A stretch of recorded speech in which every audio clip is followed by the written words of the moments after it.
Hello everyone, welcome back to Kavis Academy.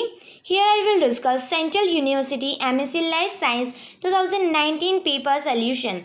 Okay, now तो start करते हैं. Part third video है. इस पार्ट थर्ड के अंदर हम डिस्कस करेंगे question number 46 to 65 means 20 questions को डिस्कस करेंगे. ओके नाउ बाकी की जो क्वेश्चन नंबर 1 to 45 वो ऑलरेडी मैंने पार्ट फर्स्ट एंड सेकंड के अंदर डिस्कस कर दिया है. तो अगर आपने नहीं देखा है दैन प्ले लिस्ट में जाके आप इन सारी वीडियोस को देख लेना. ओके साथ ही साथ मेरे इस चैनल पे आपको जितने भी एंट्रेंस एग्ज़ाम की पेपर सोल्यूशन है वो सब मिल जाएंगे. तो आप वो भी आप प्ले लिस्ट में जाके चेक कर लेना. नाउ तो ये जो पेपर हम डिस्कस करें that is the paper code है PGQP22. ओके नाउ तो स्टार्ट करते हैं. अगर आपने मेरे चैनल पे फर्स्ट टाइम विजिट किया सब्सक्राइब माय चैनल. एंड रही बात इसकी पेपर की PDF की तो मैं मेरी जो सिलेबस वाली वीडियो होगी इसकी सेंट्रल यूनिवर्सिटी की जो सिलेबस वाली वीडियो एंड उसकी एग्ज़ाम पैटर्न की एंड उसकी टिप्स की कैसे एग्ज़ाम्स को क्लियर करना है. ओके तो इन सारे की मैं एक सेपरेट वीडियो बनाऊंगी. उसी के अंदर मैं आपको पेपर का PDF प्रोवाइड करवा दूंगी. ओके नाउ तो स्टार्ट करते हैं. Question number 46. Okay now an embryo some time में develop from cell of an embryo sac. तो जो एम्ब्रियो का डेवलपमेंट हो रहा है वो किससे हो रहा है? एम्ब्रियो सेक की सेल से हो रहा है. अदर देन एग सेल से नहीं हो रहा है. ध्यान से सुनना. यहाँ पे क्वेश्चन में क्या दे रखा है? एग सेल को छोड़ के अगर किसी एम्ब्रियो का डेवलपमेंट हो रहा है तो इस टाइप की डेवलपमेंट को हम क्या बोलते हैं? ओके नाउ ऑप्शंस में मूव करते हैं. Option number first apogamy. अब एपोगेमी क्या होता है? एपोगेमी एक असेक्सुअल डेवलपमेंट है. Okay asexual development of sporophyte. यहाँ पे क्या होता है कि एपोगेमी के स्पोरोफाइट्स का डेवलपमेंट हो रहा है. कहाँ से हो रहा है? From the gametophyte cell. Okay gametophyte cell से अगर स्पोरोफाइट्स का डेवलपमेंट हो रहा है that type of development is known as the apogamy. देखो एपोगेमी गैमेटोफाइट से स्पोरोफाइट सेल्स का डेवलपमेंट हो रहा है. और ये जो गैमेटोफाइट सेल है उसके अंदर एग सेल भी आती है बट एग सेल को छोड़ के है ना. एग सेल को अदर देन एग सेल को छोड़ के अगर किसी गैमेटोफाइट सेल से स्पोरोफाइट्स का डेवलपमेंट हो रहा है that type of development is known as apogamy. Okay so ये जो ऑप्शन है ये जो दे रखा है स्टेटमेंट ये आपका ए से मैच करता है. सो ऑप्शन नंबर आपका होता है ए करेक्ट. क्योंकि यहाँ पे यही कह रखा है कि एम्ब्रियो का तो डेवलपमेंट होना है बट एग सेल को छोड़ के. Okay now option number B देखते हैं. बी क्या है? पार्थेनोजेनेसिस. पार्थेनोजेनेसिस में ये भी असेक्सुअल डेवलपमेंट का पार्ट है.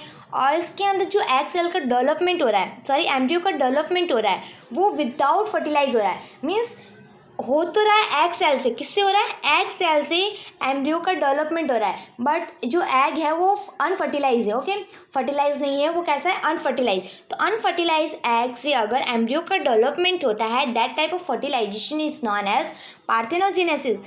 ओके तो इसके अंदर अदर देन एग सेल है बट ये तो एग सेल से डेवलप हो रही है पार्थेनोजेनेसिस में. सो ये होगा नहीं. नाउ थर्ड ऑप्शन है आपका पार्थेनोकार्पी. ओके पार्थेनोकार्पी देखते हैं.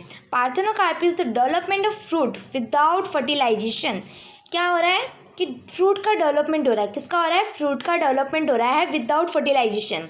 ओके और यहाँ पे जो मेनली जो सीड बनता है यहाँ पे जो फ्रूट बनता है वो सीडलेस होता है. ओके इसके अंदर सीड नहीं होता लाइक बनाना हुआ है ना. तो यहाँ पे ये भी नहीं होगा. ऑप्शन नंबर डी देखते हैं एपोस्पोरी. ये जो एपोगेमी एंड एपोस्पोरी दो अपोजिट वर्ड है ना. दोनों में ध्यान रखना है. एपोस्पोरी मीन्स गैमेटोफाइट का डेवलपमेंट हो रहा है. किसका डेवलपमेंट हो रहा है? गैमेटोफाइट का प्रोडक्शन हो रहा है फ्रॉम दी स्पोरोफाइट सेल से. ओके एंड एपोगेमी में क्या था? एपोगेमी में स्पोरोफाइट का डेवलपमेंट हो रहा था फ्रॉम दी गैमेटोफाइट और यहाँ पे गैमेटोफाइट का डेवलपमेंट हो रहा है फ्रॉम दी स्पोरोफाइट. तो दोनों में कंफ्यूजन मत होना. Okay without spore formation. तो यहाँ पे ये भी नहीं होगा. ओके सो ऑप्शन नंबर आपका होता है ए करेक्ट. ओके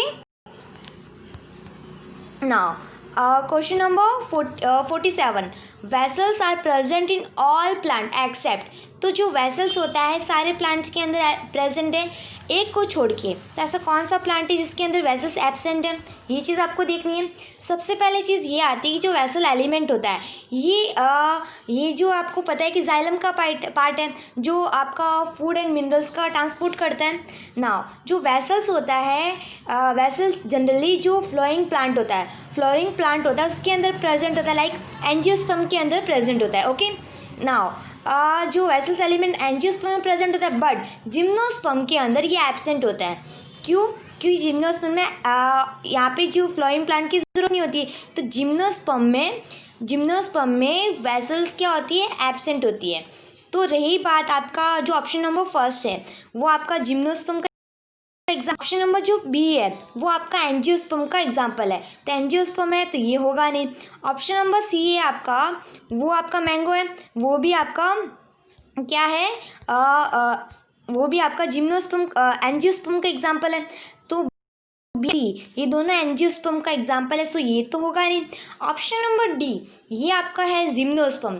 तो रही अब आपका जो पाइनस एंड जो जेनेटम है ना, नेटम एंड पाइनस, ये दोनों क्या है, आपकी जिम्नोस्पर्म है। अब इसमें से करेक्ट आंसर कौन सा होगा?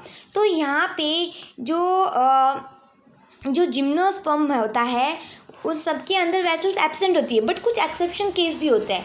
जो एक्सेप्शन केस है, the group of gymnosperm possess of vessels, in this group is called the gnetales and include the plant like एफ्रिडा एंड नेटम्स। ओके, जो नेटलस होता है उनके अंदर, जो ग्रुप ऑफ नेटलस होता है उसके अंदर जो वेसल्स होता है वो प्रेजेंट होती है। ओके, सो ये भी आपका इनकरेक्ट होगा। तो यहाँ पे जो आपका करेक्ट आंसर है that is the Pinus, option number A होता है आपका correct. Okay, now question number 48, pearls of commercial value are produce by which of the following genera. तो यहाँ पे पर्ल का जो यहाँ से प्रोड्यूस होता है, आपको पता है जो ऑस्ट्रिया होता है वो ऑस्ट्रस होता है, वो क्या पर्ल्स का फॉर्मेशन करता है। ओके, एंड इसका जो जीनस है that is the Pinctada. Okay, the Pinctada is the genus of salt water oyster marine bivalves, is the family of Pteriidae. Okay, and pearl oyster. So यहाँ पे जो genus पूछा गया है, ध्यान रखना जीनस पूछा गया है। ओके, तो genus is the Pinctada. Okay, so option number A होता है आपका correct. Now question number 49, which one of the following is called blood fluke of man. Okay, तो यहाँ पे ब्लड फ्लक पूछा गया है। तो यहाँ पे जो फ्लूक होता है, ब्लड फ्लूक, ये तो यहाँ पे कॉमन नेम पूछा गया है। ओके, तो यहाँ पे जो ब्लड फ्लूक किसको बोलते हैं, तो देखते हैं question number, option number first Fasciola. तो फैसिकोला को जो कॉमन नेम है that is the liver fluke and the sheep liver fluke, तो ये तो होगा नहीं।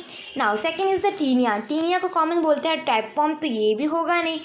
सेकंड इज द सिस्टोमा, तो इसको हम बोलते हैं blood fluke. So option number आपका होता है D correct. Okay, now paragonimus को बोलते हैं Japanese lung fluke and the oriental lung fluke. So ये सारे ऑप्शंस इनकरेक्ट होते हैं। जो करेक्ट आंसर है आपका option number C. So option number C होता है आपका correct. Okay, now question number 50, the first body segment of earthworm is.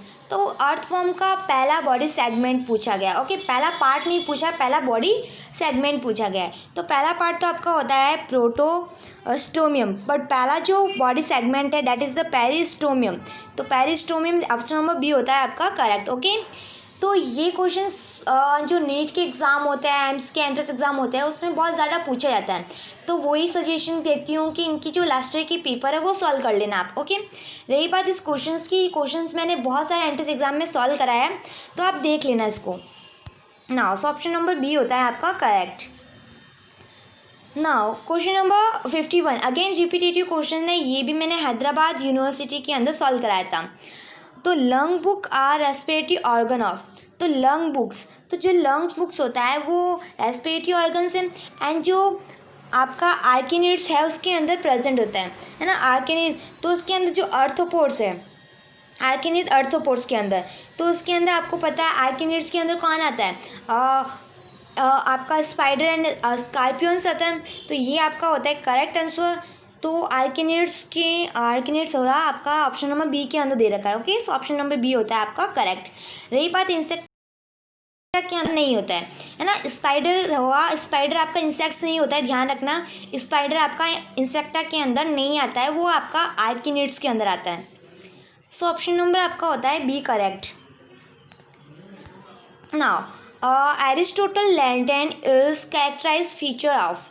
तो एरिस्टोटल साइंटिस्ट था, तो जो सी अर्चिन है, ओके, सी अर्चिन के अंदर एक माउथ पार्ट होता है, ओके, तो माउथ स्ट्रक्चर होता है, जो च्यूइंग ऑर्गन्स होता है, दैट इज़ द एरिस्टोटल लैंटेन नाम रखा गया था। ओके, तो यहाँ पे इस टाइप का दिख रहा है, ये सी अर्चिन है। इस सी अर्चिन में ये जो हम उसको ब्रेक करते हैं ना, लैब के अंदर खूब आपने डाइसेक्शन किया होगा, तो यहाँ पे जो ब्रेक करते हैं, तो यहाँ पे जो पार्ट निकलता है, ओके, ये टिथ है, तो यहाँ पे ये च्यूइंग पार्ट है, तो उसको हमने, ये जो स्ट्रक्चर है वो लालटेन देखा होगा, उसकी जैसे दिखता है, इसकी जैसे दिखता है, इसी वजह से इसका नाम लालटेन रखा गया। और एरिस्टोटल एक साइंटिस्ट था, तो इस वजह से इसका नाम एरिस्टोटल लालटेन रखा गया। सो ऑप्शन नंबर ये कहाँ पे होता है, किसका होता है, ये सी अर्चिन के अंदर होता है। सो ऑप्शन नंबर ए होता है आपका correct. Okay, now ink glands are present in, okay, ink gland, तो आपको जो इंग्लैंड्स होती है वो जनरली मॉलस्कस के अंदर प्रेजेंट होती है, उनके अंदर भी जो सिफेलोपोड्स होते हैं, ओके, उनके अंदर प्रेजेंट होती है। जो इंग्लैंड्स होती है वो एक डिफेंसिव ऑर्गन्स की जैसे वर्क करती है, लाइक जो प्रीडेटर है वो जब पानी के अंदर एक्सपिल आउट करेगी, तो उसको जो cloud of dark ink in order to confuse predator, okay, predator को कंफ्यूज करने के लिए इसको यूज़ किया जाता है, मीन्स खुद का प्रोटेक्शन करने के लिए। सो करेक्ट आंसर है that is the sepia. Okay, now axolotl larva possess, तो एक्सालोटल, जो एक्सालोटल लार्वा होता है, ये अगेन पूछा जाता है कि जो एक्सालोटल लार्वा होता है उसके अंदर क्या होता है कि एक्सालोटल लार्वा का जो नेम है that is the Ambystoma tigrinum, that is the tiger salamander. Okay, तो यहाँ पे जो एक्सालोटल लार्वा होता है उसके अंदर न्यूटेनी एक्साइबिट हो जाती है। न्यूटेनी का मीन्स क्या होता है कि लार्वा स्टेज के अंदर सेक्सुअल मैच्योरिटी आ जाती है ना, मीन्स इसका जो डेवलपमेंट है वो हो नहीं पाता है कम्प्लीटली। ओके, तो without undergoes metamorphosis is reached to a sexual maturity. Okay, so ये न्यूटेनी का एग्जाम्पल है, तो ध्यान रखना। ओके, तो इसके अंदर जो एक्सालोटल लार्वा है उसके अंदर एक्सटर्नल गिल प्रेजेंट होते हैं, तो ऑप्शन नंबर ए हो गया करेक्ट। काउडल फिन्स होते हैं, तो बी हो गया correct. Now lateral compress tail होती है, तो सी हो गया correct, means all of these are correct. So option number D होता है आपका करेक्ट। इसके अंदर जो आईलिड्स होती है वो लिडलेस होती है, eye are the lidless, limbs होता है, possess a long thin digit. Okay, so इस टाइप की कैरेक्टर्स, हेड होता है वो वाइड होता है ना, सो इस टाइप की कैरेक्टर आपको ध्यान रहना चाहिए। ये इसमें सबसे इम्पॉर्टेंट चीज़ ये है कि ये न्यूटेनी शो करता है। न्यूटेनी क्या होता है, the means the reaches of sexual maturity without undergo metamorphosis. Okay, so option number आपका होता है D correct. Now the mouth part of honey bee use to mould wax and other pollen is, तो कौन सा mouth part होता है, that is the labrum. So option number B होता है आपका correct. Okay, now the mode of nutrition in ascaris is, तो ascaris के अंदर कौन सा न्यूट्रिशन होता है, दैट इज द स्पोरोजोइक। ओके, तो सबसे पहले चीज़ ये आती है कि होलोजोइक न्यूट्रिशन क्या होता है।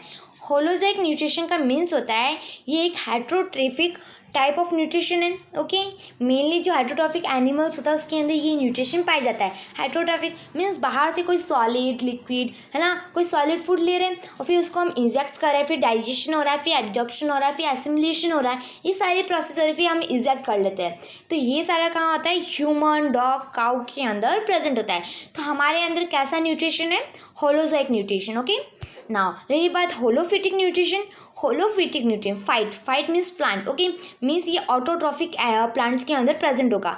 तो बाहर से ये कैसे ले रहा है, इनऑर्गेनिक कार्बन्स का यूज़ कर रहा है। एंड सोलर एनर्जी, पता है कि प्लांट्स क्या करती है, फूड बनाने के लिए क्या करती है, सोलर एनर्जी लेती है और इनऑर्गेनिक कार्बन लेती है एज अ एनर्जी सोर्स, और फिर उसको हम तो यहाँ पे जो holophytic nutrition is mode of nutrition in plant. Okay, now holozoic and holophytic, इन दोनों में बेसिक डिफरेंट ये होता है कि जो holozoic holozoic as a organic carbon source use करते हैं एंड होलोफिटिक के अंदर as a inorganic carbon source use करता है। अब रही बात स्पोरोजोइक तो स्पोरोजोइक के अंदर क्या होता है कि the process of intake of food in some unicellular organism they absorb liquid organic and inorganic substance। तो यहाँ पे जो स्पोरोजोइक न्यूट्रिशन होता है वहाँ पे क्या कर रहे हैं, लिक्विड चीज़ें सराउंडिंग से एब्जॉर्ब कर रहे हैं, है ना, लाइक प्रोटोजोआ हुआ, अमीबा हुआ। ओके, नाउ अब आते हैं सेप्रोमेटिक न्यूट्रिशंस, या वही है कि डेड एंड डिके मटेरियल पे फीड करते हैं वहाँ से। ओके, तो इसकी जो एग्जांपल होते हैं लाइक बैक्टीरिया हुआ, फंजाई हुआ। तो ये सारे मोड ऑफ न्यूट्रिशन है, ये हम 7th क्लास से पढ़ते आ रहे हैं, है ना, 7th-6th क्लास के अंदर मिल जाएगा। तो एक से एग्जांपल पूछा गया है, that is the option number जो करेक्ट आंसर होता है सप्रोफाइट नहीं होगा सर, ऑप्शन नंबर सी आपका करेक्ट होगा, है ना, सी होता है करेक्ट।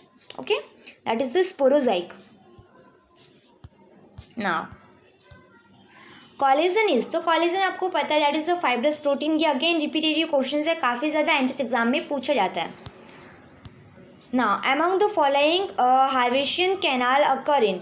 तो हार्वेस्टिंग कैनाल्स की सराउंडिंग में क्या होता है कि ब्लड वेसल्स, नर्व फाइबर्स, है ना, ये प्रेजेंट होती है जो बॉन्स के साथ कम्युनिकेट करती है ना। तो यहाँ पे कौन सी बॉन्ड की सराउंडिंग ये प्रेजेंट होगा, तो जो haversian system is found in long bone of mammals. अब लॉन्ग बॉन्स यहाँ पे कौन सी है, that is the humerus. So option number A होता है आपका करेक्ट। ओके, ध्यान रखना कि ये जो होता है ये बॉन्ड्स के साथ कम्युनिकेट करती, means blood vessels, nerve fibres का सिग्नल्स का ट्रांसपोर्ट करने में हेल्प करती है। नाउ क्वेश्चन नंबर 59 अगेन बहुत इजी क्वेश्चन है। पैंक्रियाज, अगर हम पैंक्रियाज को रिमूव कर दें, if the pancreas is removed which food part will get affected, कौन सा फूड पार्ट आपका अफेक्ट होगा। तो आपको पता है कि जो पैंक्रियाज है, पैंक्रियाज के अंदर बहुत सारे एंजाइम प्रेजेंट होते हैं लाइक पैंक्रियाटिक प्रोटीज क्या करेगा, पैंक्रियाटिक प्रोटीज लाइक ट्रिप्सिन्स हुआ, काइमोट्रिप्सिन्स हुआ। ओके, तो वो प्रोटीन का डाइजेशन करता है, किसका, प्रोटीन का डाइजेशन करता है, मीन्स प्रोटीन अफेक्ट होगा। नाउ पैंक्रियाटिक एमाइलेज ये क्या करता है कि कार्बोहाइड्रेट के डाइजेशन को ब्रेक करेगा, कार्बोहाइड्रेट को ब्रेक करने में हेल्प करता है, तो ये भी इनकरेक्ट हो गया। नाउ पैंक्रियाटिक लाइपिस क्या करेगा, फैट को डाइजेशन करने में हेल्प करेगा, मीन्स ये भी आपका इस पर भी अफेक्ट डालता है। मीन्स तीनों की तीनों ऑप्शंस, मीन्स अगर पैंक्रियाज को मैं रिमूव कर दूँ तो तीनों पे इफेक्ट करेगा, लाइक वो प्रोटीन का भी ब्रेक डाउन करता है, वो कार्बोहाइड्रेट का भी करता है, वो फैट का भी करता है, मीन्स तीनों की एक्टिविटी को अफेक्ट करेगा। So option number all of above are correct. Okay, so option number D होता है आपका correct. Now the life span of RBC is, बहुत सिंपल सा क्वेश्चन है, 120 डेज है ना, 10th क्लास से पढ़ते आ रहे हैं हम। Now open vascular system is found in, तो ओपन वस्कुलर किसके अंदर प्रेजेंट होता है, that is the prawns, option number D होता है आपका करेक्ट। ना uric acid is a chief nitrogenous waste in, uric acid कहाँ किसके अंदर प्रेजेंट होता है, तो आपको पता है कि जो नाइट्रोजिनस वेस्ट होता है वो 3 टाइप्स के होते हैं। ओके, अमोनिया हुआ, यूरिया हुआ एंड यूरिक एसिड हुआ। ओके, अब बात आती है अमोनिया। अमोनिया आपको पता है बहुत हाईली टॉक्सिक होता है, कैसा होता है, हाईली टॉक्सिक होता है। यूरिया मॉडरेट टॉक्सिक होता है and the uric acid less very not very toxic, है ना, बहुत कम टॉक्सिक होता है। तो ये जो अमोनिया है वो हाईली सॉल्युबल होता है मीन्स और सी बात है, जो एक्वाटिक एनिमल होता है वहाँ उसके अंदर प्रेजेंट होगा। सो यहाँ पे जो एग्जांपल है exclusively mainly by aquatic invertebrates, okay, and fish के अंदर भी होता है। ओके, सो यहाँ पे ये हो गया। नाउ यूरिया मॉडरेट सॉल्युबल और ये हमारे अंदर प्रेजेंट होता है, हमारे अंदर एज ए नाइट्रोजिनस वेस्ट होता है, जो हम एस्क्रेट क्या करते हैं, हम ये यूरिया एस्क्रेट आउट करते हैं। ओके, और कुछ फिश भी होती है लाइक सार्क हुआ, रे हुआ, और टेरेस्ट्रियल के अंदर, एम्फीबियंस के अंदर भी प्रेजेंट होता है, मैमल्स के अंदर भी। ध्यान रखना एग्जाम्पल पूछा जाता है बहुत सारे कॉम्पिटिशन एग्जाम के अंदर कि यूरिया मीन्स ये एग्जाम्पल दे दिया जाएगा और पूछा जाएगा कि कौन सा मीन्स इसका एक्सक्रीटिव मटेरियल है। ओके, हर एक एग्जाम में ये क्वेश्चंस एक तो आ ही जाता है, तो ध्यान रखना। रही बात यहाँ पे यूरिक एसिड, तो यूरिक एसिड के अंदर इंसेक्ट होता है। ओके, इंसेक्ट का यूरिक एसिड होता है एक्सक्रीटिव मटेरियल एंड सारे के सारे बर्ड्स के अंदर, तो यहाँ पे बर्ड है आपका uric acid, so option number C होता है आपका correct. Okay, Now, question number 63. Which one of the following most stable form DNA under normal condition, normal physiological condition? Means हमारे बॉडी के अंदर कौन सा स्टेबल डीएनए प्रेजेंट है? तो आपको पता है कि डीएनए की कॉन्फ़िगरेशन 3 टाइप की होती है. एक होता है ए डीएनए होता है, वो डिहाइड्रेट कंडीशन के अंदर प्रेजेंट होता है. डिहाइड्रेट कंडीशन में ए कॉन्फर्मेशन ले लेता है. बी होता है जो कॉमन लिविंग बॉडी, हमारे अंदर नॉर्मल फिजियोलॉजिकल एक्टिविटी के अंदर बी डीएनए होता है. ओके. नाउ जेड डीएनए होता है थर्ड, वो सॉल्ट कंडीशन अगर हम पुट करेंगे तो उसके अंदर वो जेड सेप ले लेगा, जेड डीएनए कॉन्फ़िगरेशन आ जाएगा. ओके. तो यहाँ पे जो करेक्ट आंसर होता है लिविंग बॉडी के अंदर बी होता है, फिजियोलॉजिकल कंडीशन के अंदर. सो ऑप्शन यहाँ कोई है ना, कोई ऑप्शन नहीं दे रखा है, तो मेरे हिसाब से यहाँ पे बी ऑप्शन होगा. बिकॉज यहाँ पे डी है तो यहाँ पे डीएनए दो सेम है, तो यहाँ पे बी डीएनए लिखना भूल गया होगा वो. सो आप बी डीएनए इसका होता है correct answer. Okay. Now question number 64. RNA is a genetic material. ये क्वेश्चन अगेन रिपीटेड है, बहुत सारा एंट्रेंस एग्जाम में पूछा जाता है, तो इसका correct answer that is option number B. Some virus के अंदर, क्योंकि वायरस के अंदर डीएनए और आरएनए सब सारे जेनेटिक मटेरियल होता है. ओके. प्रोकैरियोट के अंदर और प्रीमेटिव यूकैरियोट के अंदर आरएनए जेनेटिक मटेरियल प्रेजेंट होता है. सो ऑप्शन नंबर बी होता है आपका correct. Now the process of synthesis of glucose from the fat is called. अब ग्लूकोज का फॉर्मेशन हो रहा है फ्रॉम द फैट. अब फैट से जब ग्लूकोज का फॉर्मेशन हो रहा है means fat is break down into the glucose, that process is known as the gluconeogenesis. Okay. तो ये कुछ टर्म्स होते हैं, ध्यान रखना कि ग्लूकोनियोजेनेसिस क्या होता है, ग्लाइकोलाइसिस क्या होता है, ग्लूकोलाइसिस क्या होता है ना, ग्लूकोनियोजेनेसिस, ये सारे प्रोसेस होते हैं, सारे टर्म्स होते हैं. तो इन सारी चीज़ों में आप एक बार ध्यान रखना, मीन्स कॉमन चीज़ पता होनी चाहिए कि क्या क्या होता है, यहाँ किसके अंदर होता है, ये भी चीज़. ओके. सो ऑप्शन नंबर आपका होता है यहाँ पे सी करेक्ट. तो इसी के साथ हमने यहाँ पे क्वेश्चन टोटल 20 क्वेश्चंस डिस्कस किए, मीन्स 65 तक डिस्कस कर लिए. मेरे जो नेक्स्ट पार्ट होगा उसके अंदर हम नेक्स्ट 20 क्वेश्चंस को डिस्कस करेंगे, लाइक पार्ट 4. ओके. फिर उसके बाद पार्ट 5 आएगा, वो लास्ट पार्ट होगा ना. तो इस वीडियो के अंदर हमने पूरे 20 क्वेश्चंस को डिस्कस किया. अगर आपको वीडियो पसंद आई तो वीडियो को लाइक ज़रूर करना एंड वीडियो को शेयर ज़रूर करना. ओके.